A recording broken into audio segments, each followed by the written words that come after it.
Hola, el día de hoy les hablaremos sobre los refrigeradores. El refrigerador, también conocido como refrigeradora, nevera o heladera, es uno de los electrodomésticos más comunes en el mundo y generalmente se usa para la cocina o laboratorios, para la conservación de alimentos o sustancias. Este tiene una temperatura de entre los 2 y 6 grados, y según el principio en el que se base la producción del frío, existen dos métodos de refrigeración: la compresión y la absorción. La compresión funciona por la corriente eléctrica, mientras que la absorción usa como combustible el queroseno o gas butano. Se conoce como refrigeración al enfriamiento de un cuerpo por transferencia de calor. Ahora pasemos a algo que también es importante, las partes del refrigerador. El refrigerador contiene varias partes que la componen, pero hablaremos de sus más importantes, que son solamente 10. Empezaremos por el evaporador. Este se trata de un serpentín situado en el interior del frigorífico. Se encarga de enfriar el aire que el impulsor pone en movimiento, lo cual lo traslada en dirección al habitáculo del vehículo. Este llega a deshumidificar el flujo del aire, evitando así que las superficies acristaladas del vehículo se empañen. Ahora seguiremos con el refrigerante.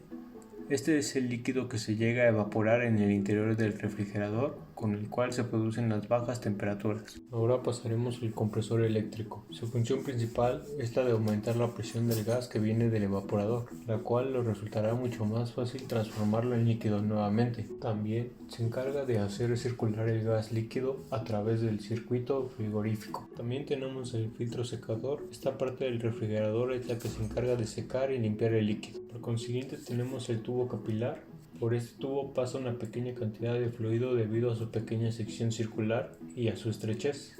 En estos donde se generan los fenómenos de capilaridad. Son elaborados de variados materiales como es de aleaciones metálicas, de cobre, de vidrio, etc. Después tenemos el conductor de intercambio de calor. Este refiere a una serie de conductos que parecen a una bobina, los cuales se hallan en el exterior de la unidad.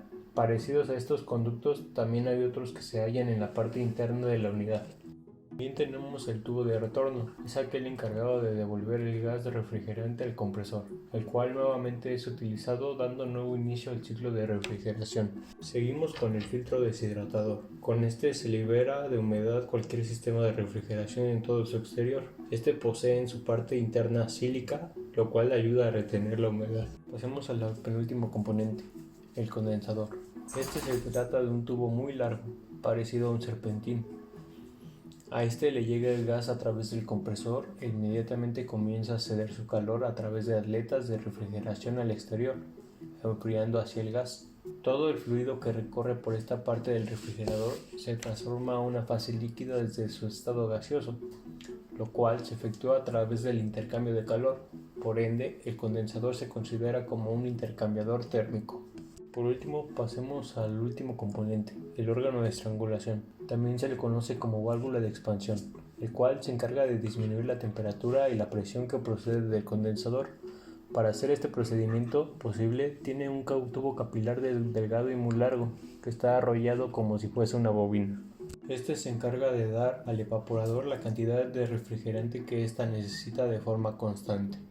Muy bien, ahora que hemos definido qué es un refrigerador, para comprender cuál es su funcionamiento, es necesario saber que naturalmente el calor fluye de un sistema de alta temperatura a uno de menor temperatura, como normalmente sabemos, ¿no? Por lo tanto, lo que debe hacer un refrigerador es el proceso opuesto. Las partes principales del ciclo de refrigeración son las siguientes. Evaporador.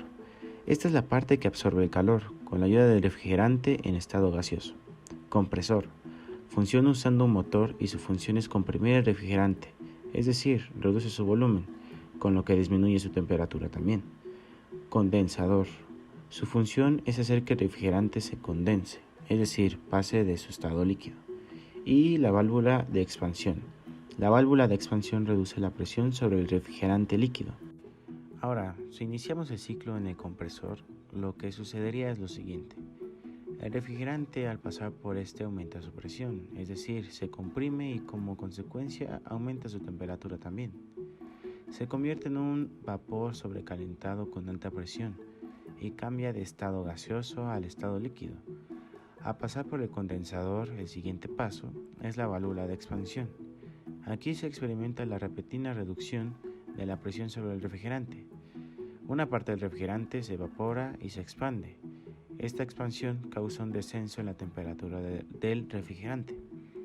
La evaporación del líquido refrigerante está presente en el evaporador, el cual absorbe el calor de los alimentos que se encuentran dentro de nuestro refrigerador y por lo tanto los mantiene fríos. El refrigerante elevó su temperatura y pasa a su fase gaseosa. El refrigerante, que ahora es un gas, entra de nuevo al compresor y el ciclo se repite y se repite. Y así es como nuestro refrigerador que se encuentra en nuestra casa funciona.